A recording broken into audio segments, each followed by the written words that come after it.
Hello friends, welcome back to mind map literature. बहुत से लोगों ने रिक्वेस्ट की आप लोगों में से कि वीडियोस नहीं आ रहे हैं। आज मैं बहुत दिनों बाद वीडियो लेके आया हूँ। अमेरिकन लिटरेचर के ऊपर आज हम स्टडी करेंगे। अमेरिकन लिटरेचर ये बहुत ही इम्पोर्टेंट टॉपिक है यूजीसी नेट का।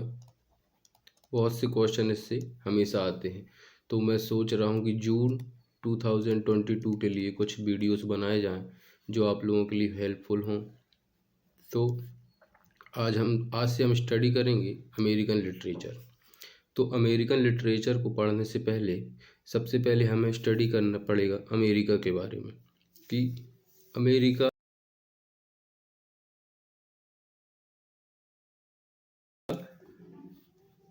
ये न्यू लैंड फाउंड करने की क्या ज़रूरत पड़ी। अब जैसा कि हमें पता है कि ये समय चल रहा था 16th century plus 17th century. 16th और 17th सेंचुरीज में बहुत से यूरोपियंस कंट्री जैसे पुर्तगाल, स्पेन, ब्रिटिश आइलैंड और बाकी यूरोपियन कंट्री ये ट्रेड के लिए सी रूट फाइंड आउट कर रहे थे। क्या हुआ था, ये जो ऑटोमन एम्पायर है, पहले यूरोपियन कंट्रीज ट्रेड करते थे बाय फुट यहाँ से और जाते थे एशिया की तरफ, चाइना की तरफ। लेकिन जब ऑटोमन एम्पायर ने इस एरिया में कब्जा कर लिया तो यहाँ के सी रूट भी और लैंड रूट भी इन लोगों ने इंटरप्ट कर दिया। जितने भी यूरोपियन कंट्री थी अब यहाँ पे अपना ट्रेड नहीं कर पा रहे थे, तो इन लोगों को ज़रूरत पड़ी सी रूट फाउंड आउट करने की। तो इन लोगों ने शिप की हेल्प से सी रूट फाउंड आउट की। यहाँ से ये लोग केप टाउन होते हुए इंडिया भी आए। फिर धीरे धीरे इन लोगों को ये वाली अमेरिका का हिस्सा पता चला। स्पेन और पुर्तगाल जाके साउथ अमेरिका में अपनी कॉलोनीज बनाने लगे, यहाँ व्यापार करने लगे। तो इस ऐसे ही जाके ये अमेरिका फाउंड आउट हुआ। अब ऐसा नहीं है कि कोलंबस ने अमेरिका डिस्कवर किया तो तभी अमेरिका डिस्कवर हुआ। उससे पहले भी यहाँ पे लोग रहते थे, यहाँ भी रहते थे, यहाँ भी रहते थे। ये ट्राइबल्स लोग थे, ट्राइबल्स, और ये छोटे छोटे ग्रुप्स में यहाँ रहते थे। अब ये छोटे छोटे ग्रुप्स में थे लेकिन ये यूनाइटेड नहीं थे। तो जब यूनाइटेड नहीं थे तो इसको स्टेट नहीं बोला जा सकता था। फिर ब्रिटिशर्स यहाँ आके धीरे धीरे धीरे अपनी कॉलोनीज बनाना स्टार्ट किए। अब ब्रिटिशर्स यहाँ क्यों आए उसके लिए हमें 16th और 17th सेंचुरी इंग्लैंड की हिस्ट्री के बारे में जानना होगा। क्या हुआ, इंग्लैंड और वेल्स, ये स्कॉटलैंड, यहाँ आयरलैंड, ये वेल्स और ये इंग्लैंड। अब जब 1603 में क्वीन एलिजाबेथ की डेथ हुई तो यहाँ पे जेम्स वन न्यू किंग के रूप में आए। अब ये जेम्स वन थे स्कॉटलैंड के और यहाँ पे रिलीजन चलता था प्रीबिशटेरियन और ये इसी रिलीजन को फॉलो करते थे। जेम्स वन, जो क्वीन एलिजाबेथ थी वो मानती थी चर्च ऑफ इंग्लैंड को। अब चर्च ऑफ इंग्लैंड मैंने एक वीडियो में बताया भी है, फिर से बता देता हूँ चर्च ऑफ इंग्लैंड क्या है। अब क्रिश्चियनिटी इस एरा में वो कैसे चलती थी। सबसे ऊपर थे रोमन कैथोलिक चर्च, इसको हेड करते थे पोप डायरेक्टली रोम से। अब जब ये रोमन कैथोलिक चर्च पूरे वर्ल्ड में इनका रिलीजन फैल गया तो इनमें बहुत सारी खामियां आने लगीं। जो चर्च अथॉरिटीज़ होती थी वो बहुत ब्राइबरी लेने लगे और बहुत सी ऐसी चीज़ें करने लगे जो लोगों को पसंद नहीं आ रही थी। तो उनके विरोध में एक नया रिलीजन या ग्रुप स्टार्ट हुआ जिसे हम कहते हैं प्रोटेस्टेंट। प्रोटेस्टेंट ये सबसे पहले इस स्टार्ट में आया king Martin Luther. King Martin Luther first, इन्होंने एक वर्क लिखा था 99 थीसिस। 99 थीसिस वर्क, इस वर्क से प्रोटेस्टेंट चालू हुआ। ये लोग विरोध करते थे रोमन कैथोलिक चर्च की जो खामियां हैं उसके ऊपर। अब इन्हीं से प्रोटेस्टेंट से एक ग्रुप निकल के आया था प्यूरिटन्स।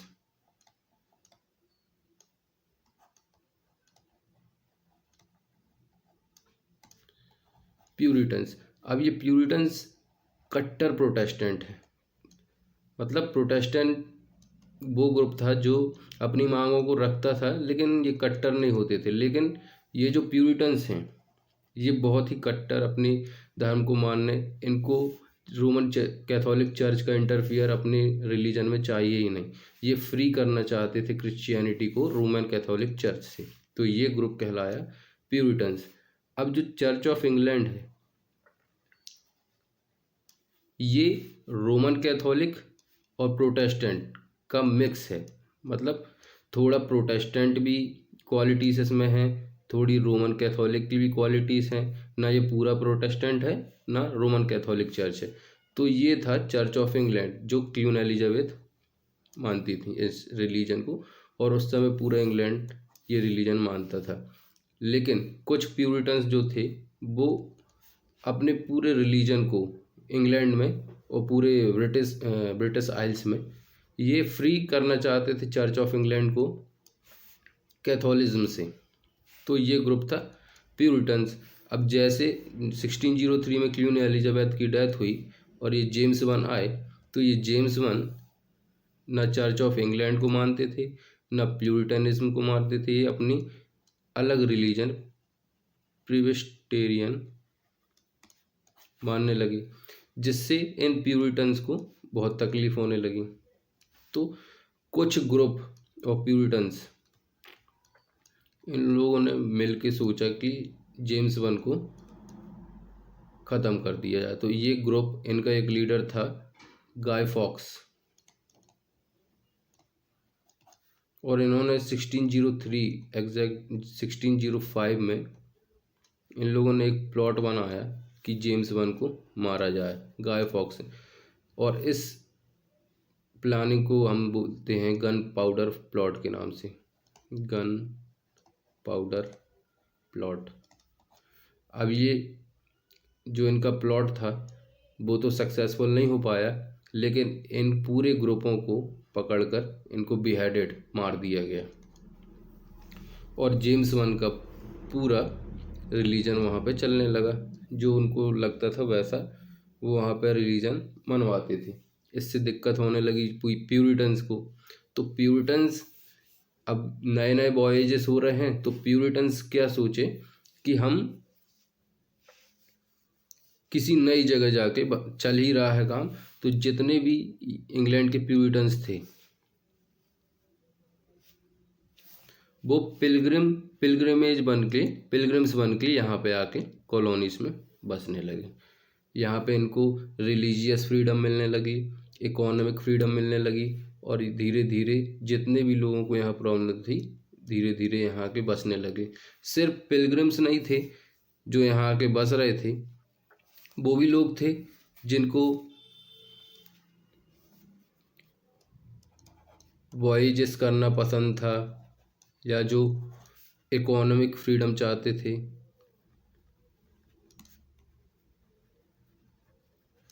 या जिनको एडवेंचर चाहिए था या जो अपने रिलीजन से परेशान थे और उनको रिलीजियस फ्रीडम चाहिए थी। या कुछ जेल की डर से, उनको बंद न कर दिया जाए, जेल के डर से यहाँ पे भाग के आ रहे थे। तो ये कुछ लोग थे जो अमेरिका में सेटल हो रहे थे। अब अमेरिका को उस समय नाम दिया जाता था न्यू वर्ल्ड और न्यू फाउंडलैंड और हेवन और भी बहुत सारे नाम से इनको जाना जाता था। तो यहाँ पे धीरे धीरे अमेरिका में कॉलोनीज बनना चालू हो गई। अब जो नई कॉलोनीज थी अमेरिका की, वो कुछ इस प्रकार थी: new Hampshire, Massachusetts, Rhode Island, Jersey. तो सबसे पहली जो कॉलोनी बनाई गई थी वो बनाई गई थी जॉन स्मिथ के द्वारा, वर्जीनिया।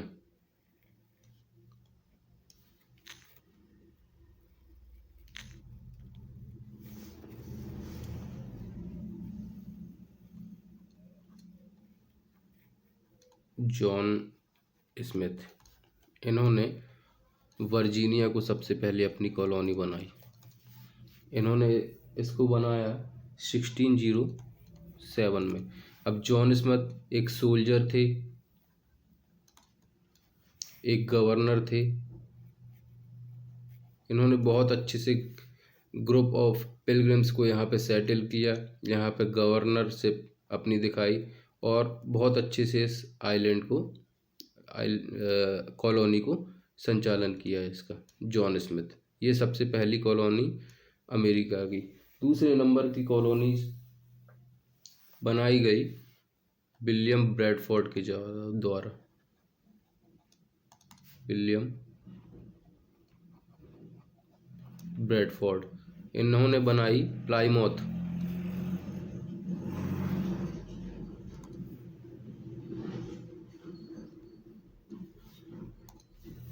ईयर 1620 में। ये हो गई दूसरी कॉलोनी। थर्ड जो कॉलोनी थी वो बनाई जॉन विंथ्रॉप ने।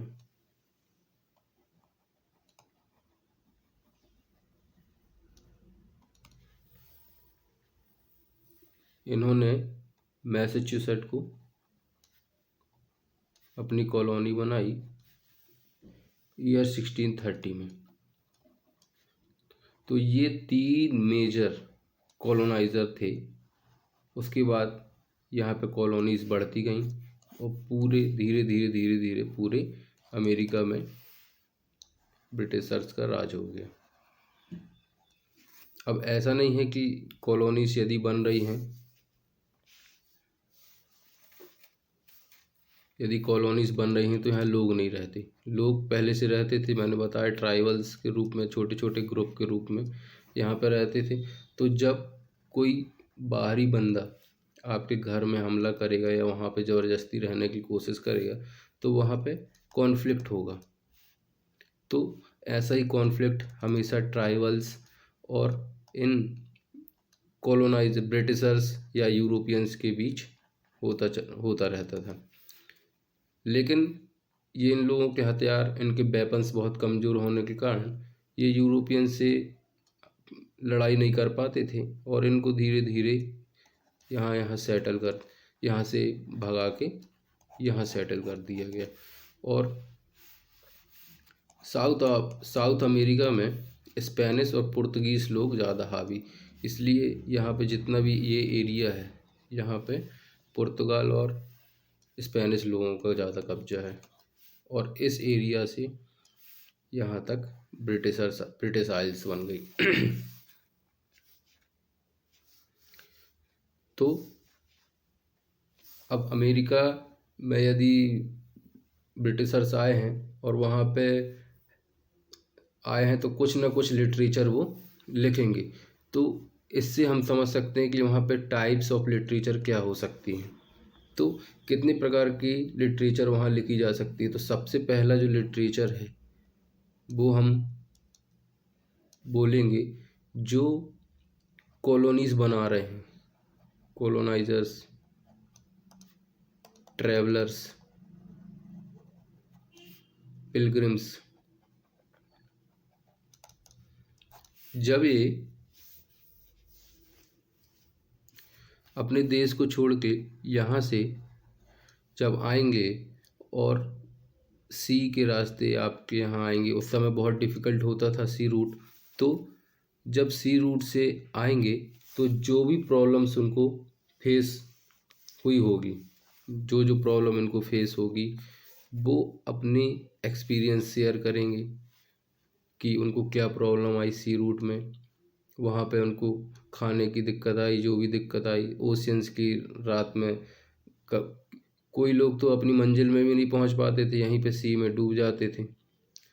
तो जो एक्सपीरियंस उन लोगों ने शेयर किया वो इस टाइप की ऑफ लिटरेचर में आ जाएगा। दूसरा, जो कॉलोनाइजर्स हैं, जो नई जगह आके बसे, तो इनको क्या प्रॉब्लम्स आई कॉलोनीज बनाने में, उनका कॉन्फ्लिक्ट जो ट्राइबल लोगों से हुआ उसके बारे में लिखेंगे। और जो कॉलोनीज बनाने में ट्राइबल्स लोगों ने हमले किए या किसी ने हेल्प की, तो ये पूरा रिकॉर्ड ये कॉलोनाइजर्स लिखेंगे। तो वो ये फर्स्ट टाइप के लिटरेचर में आ जाएगा। सेकंड टाइप का लिटरेचर हुआ नेटिव्स। जो लोग पहले से अमेरिका में या कहीं भी रह रहे थे, तो वो वहाँ के नेटिव्स हो जाएंगे। अब नेटिव्स के लिए ये लोग क्या हैं, बाहरी हैं, एलियंस।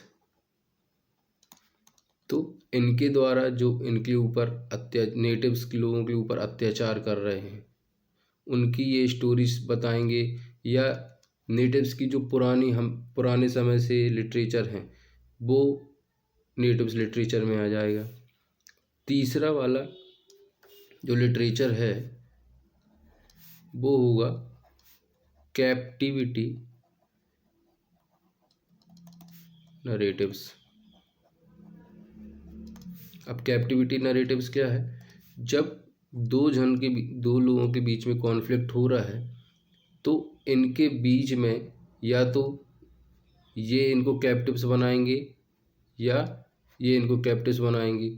तो कैप्टिव्स मतलब किडनैप करके, यदि ब्रिटिशर्स को कोई उठा के ले गया, इनके ट्राइबल्स लोग, और इन्होंने अपने एक्सपीरियंस शेयर किए, या ट्राइबल्स को इन लोगों ने जितनी भी तक अपने साथ ले गए अगर किडनैप करके, तो इनने अगर अपने शेयर किए एक्सपीरियंस, या जो ब्लैक अफ्रीकन थे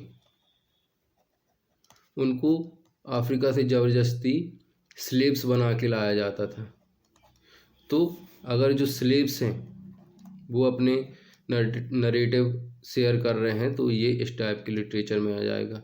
वुमेन अपने आप बीती जो कहना चाहिए यदि वो लिख रही हैं, तो उसके बारे वो भी इस थर्ड टाइप के नरेटिव में आ जाएगा। तो इस टाइप का पहला लिटरेचर जॉन स्मिथ, जो कॉलोनाइजर थे, जिन्होंने पहली कॉलोनी बनाई, इन्होंने एक वर्क लिखा था, a description of new England.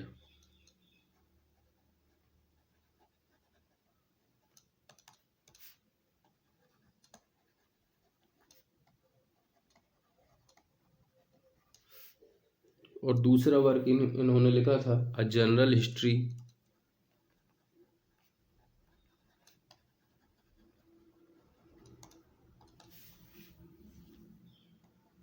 Of Virginia.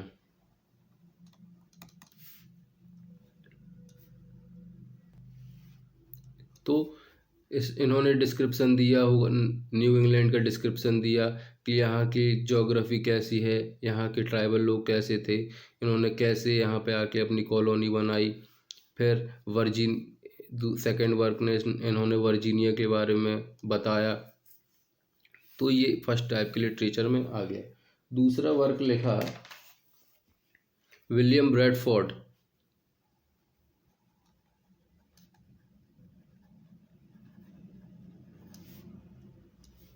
इन्होंने लिखा ऑफ प्लायमाउथ प्लांटेशन। जब विलियम ब्रैडफोर्ड इंग्लैंड में आए, प्लाईमाउथ में उन्होंने अपनी कॉलोनी बनाई, वहाँ पे उन्होंने प्लांटेशन चालू किया। तो उन्होंने अपने एक्सपीरियंस शेयर किए हैं कि कैसे वो यहाँ पे आके प्लांटेशन उन्होंने चालू किया। अब ये जो विलियम ब्रैडफोर्ड थे, ये डिसेंटर थे एंड सेपरेटिस्ट। अब डिसेंटर और सेपरेटिस्ट क्या होता है? डिसेंटर मीन्स जो भी लोग प्यूरिटनिज्म को मानते थे, जो रोमन कैथोलिक चर्च के विरोध में थे, वो डिसेंटर थे। लेकिन जो सेपरेटिस्ट हैं वो कट्टर लोग थे, मतलब चर्च ऑफ इंग्लैंड को वो फ्री कराना चाहते थे। इंग्लैंड को चर्च ऑफ इंग्लैंड से फ्री कराना चाहते थे और ये अपना रिलीजन वहाँ पे चाहते थे जो था प्यूरिटनिज्म। तो वो हो गए सेपरेटिस्ट। तो ये जो विलियम ब्रैडफोर्ड थे, ये डिसेंटर भी थे और सेपरेटिस्ट भी थे। तो ये हमेशा प्यूरिटन्स की बात किया करते थे। लेकिन जो जॉन स्मिथ थे, इनको रिलीजन से ज़्यादा मतलब नहीं था, ये तो बस अपनी कॉलोनी बनाना चाहते थे, तो जो वो काम उन्होंने किया। अब जो तीसरे कॉलोनी बनाने वाले थे, जॉन विंथ्रॉप, उन्होंने भी कुछ वर्क लिखे। A model of Christian charity. अब ये जो जॉन विंथ्रॉप थे, ये डिसेंटर थे, लेकिन ये सेपरेटिस्ट नहीं थे। इनको रिलीजन, इनको फ्री कराना, इनको चर्च ऑफ इंग्लैंड को फ्री कराना, प्यूरीफाई कराना था। इनको फ्रीडम नहीं चाहिए थी, इससे प्यूरीफाई कराना था इनको। तो जितने भी फ्लॉज थे चर्च ऑफ इंग्लैंड के, वो ये फ्लॉज हटाना चाहते थे। तो उसमें इन्होंने a model of Christian charity work में बताया है। और एक और वर्क था इनका, John विंथ्रॉप्स Christian experience.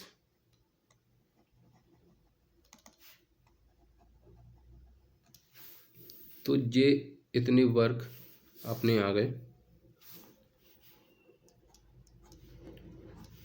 First type of literature में। अब जो सेकंड टाइप का लिटरेचर है, नेटिव्स। तो जो नेटिव्स का लिटरेचर था, जो लोग यहाँ पे छोटे छोटे ग्रुप में रहते थे, ट्राइबल्स लोग, तो इनका कोई भी रिटन लिटरेचर नहीं था, क्योंकि ये लोग पढ़े लिखे तो होते नहीं थे। तो इनका लिटरेचर होता था ओरल फॉर्म में। जैसे बहुत सारी कहानियाँ, पोयम एक जनरेशन से दूसरी जनरेशन को गिफ्ट की, मतलब एक जनरेशन से दूसरी जनरेशन को मिल रही थी। ऐसा कोई रिटन फॉर्म नहीं था, तो जो बोला जाता था वहीं पे लिटरेचर था। नरेटिव्स ओरल नरेटिव फॉर्म्स में रहता था। तो इसके लिए एक बंदा होता था, ट्रिक्स्टर करके। ये एक जोकर टाइप का कैरेक्टर होता था, जो गांव में जा के, बस्तियों में जा के लोगों को कहानियाँ सुनाता था। अब ये वही कहानियाँ हैं जो इसको अपने फादर या ग्रैंडफादर से मिली हैं। तो वो पूरी स्टोरी टेल्स के रूप में होती थी। अब कुछ टेल्स ये होती थी इनकी रिचुअल्स के बारे में, जैसे किसी की डेथ हो गई, या किसी का बर्थ हुआ है, या किसी की मैरिज हो रही है, तो उन ओकेशन में जो टेल्स बताई जाती थी वो इसी ट्रिक्स्टर के द्वारा बताई जाती थी। इनमें कुछ स्टोरीज क्रिएशन स्टोरीज भी होती थी।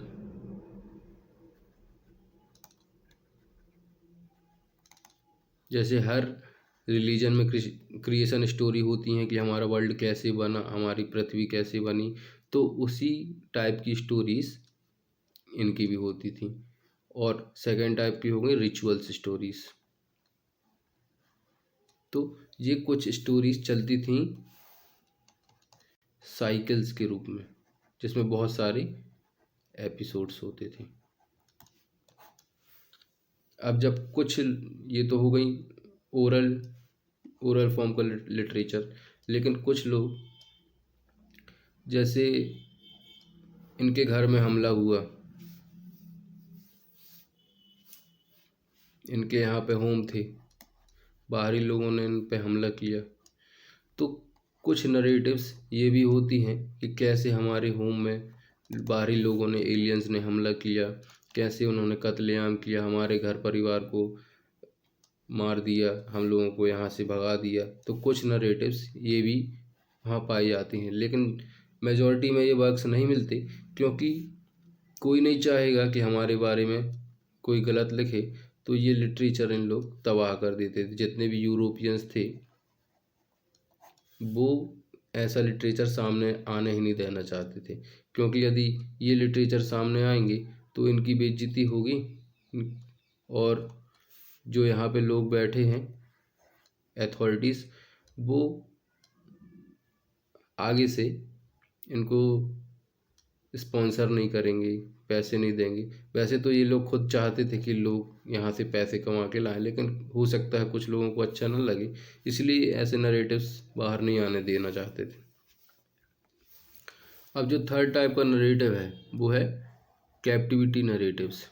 या तो ये किसी वूमेन के द्वारा लिखा जाएगा या किसी स्लेव्स के द्वारा लिखा जाएगा। तो इसी का एक एग्जाम्पल है, एक लेडी थी मैरी रॉलैंडसन। ये वाइफ थी प्यूरिटन मिनिस्टर की।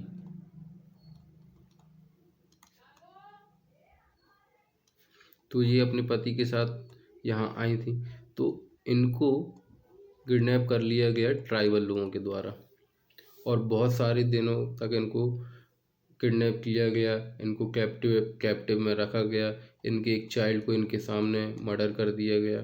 तो इन्होंने ये सब एक वर्क में लिखा है। इन्होंने एक वर्क लिखा, a narrative of captivity and restoration of Mary Rowlandson. तो ये इस टाइप के नरेटिव्स, इस टाइप की स्टोरी इस थर्ड कैप्टिविटी नरेटिव्स में आ जाते हैं। तो आज हम इस लेक्चर में सिर्फ इतना ही पढ़ते हैं। अगले वाले लेक्चर में हम पढ़ेंगे अर्ली अमेरिकन पोइट्री के बारे में। तो मिलते हैं नेक्स्ट लेक्चर में। होप आप लोगों को कुछ हद तक समझ में आया हो। यदि वीडियो पसंद आया हो तो कमेंट करके बताएं, और यदि कुछ सुधार चाहते हैं तो वो भी बताएं। नेक्स्ट वीडियो में मैं वो ध्यान रखूँगा। तब तक के लिए गुड बाय।